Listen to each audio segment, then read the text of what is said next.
Hi there. Good boy. I wanted to show you what I've been working with Cody. Cody, and I'm sure I'm not telling you anything you don't already know. Cody was getting super uptight about cars, about bicycles, about moving things in general, leaves, any unusual sound. Yes, good boy. Lots of different things, and that's going to affect the quality of his recall. It's going to affect the quality of his walk on leash because he's just too uptight about everything going on. So I've been doing a lot of work with him, desensitizing him to being outside. And so I wanted to point out some of the things to look for, and we'll do the same when he's walking. But this is an exercise called Relax on a Mat, which teaches him how to relax his own body when he's feeling upset.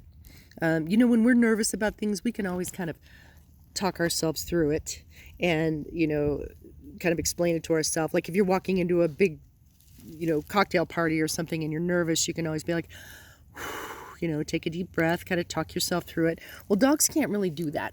They just are going to feel what their body says. So if the body says, oh my God, we're freaked out, by way of that tension and that muscular tension and the tightness and the adrenaline rush, as long as he feels that, he's going to believe that he's in trouble. So teaching a dog how to relax themselves on cue means he can stop that spiral.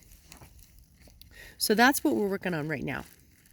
And we're translating that into his walking and playing with it in terms of recall and things like that. I've been taking him up to some of the more busier areas. Good boy. Busier areas too, where there is traffic and things going on. But the bottom line of Relax on a Mat is, I'll have him start it all over in a second.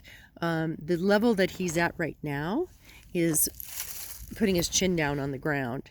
The gradations as he goes through this are, first, he's going to just step on the mat. Second, he usually goes into a sit.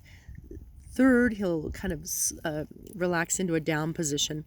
Then he'll get into kind of this curvy posture, this curvy, more comfortable, settled position as opposed to a really straight down where his spine is really straight. He'll be more relaxed. You see right now his ears are up, that kind of a thing. He's more tense. So when he puts his ears down and puts his head down, which is what I'm shaping him to do, that's when he's feeling more comfortable. And he's doing that on purpose because that's when he gets paid. So you see him right now, he's looking around, ears are up, and he's just kind of gathering information, interested in what's happening. He's sniffing the air. But I'm going to take a deep breath and remind him that what we're doing is working on the chin touch and relaxing his body. Oh, he's kind of already doing it on his own again. But usually my breath is the key to him doing that.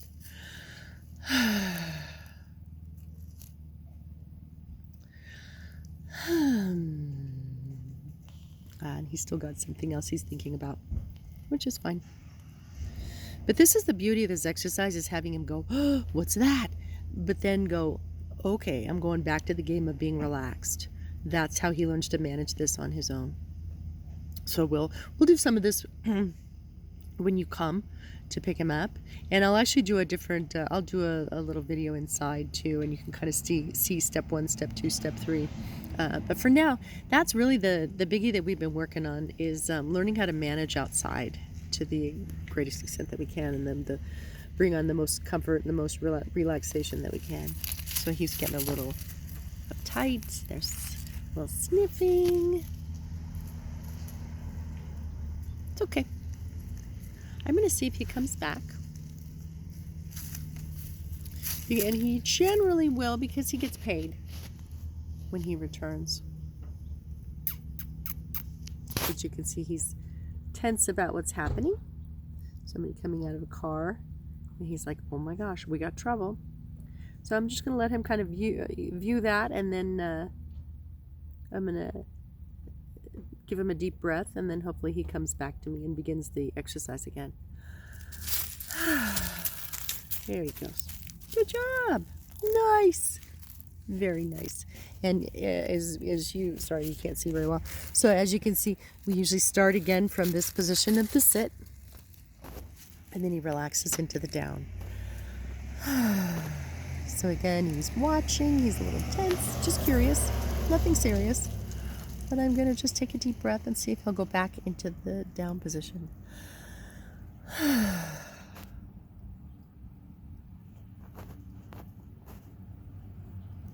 There's a little traffic coming, which, you know, up until this point, good boy. I'm going to feed him. Yes.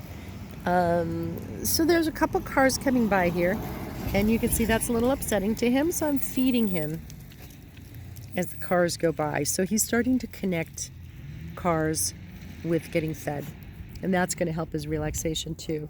So those two cars have passed. Now let's see if we can, there's actually a barking dog, but let's see if we can get him back into that down position. There we go. Okay, and he knows that's job number 1 on his mat.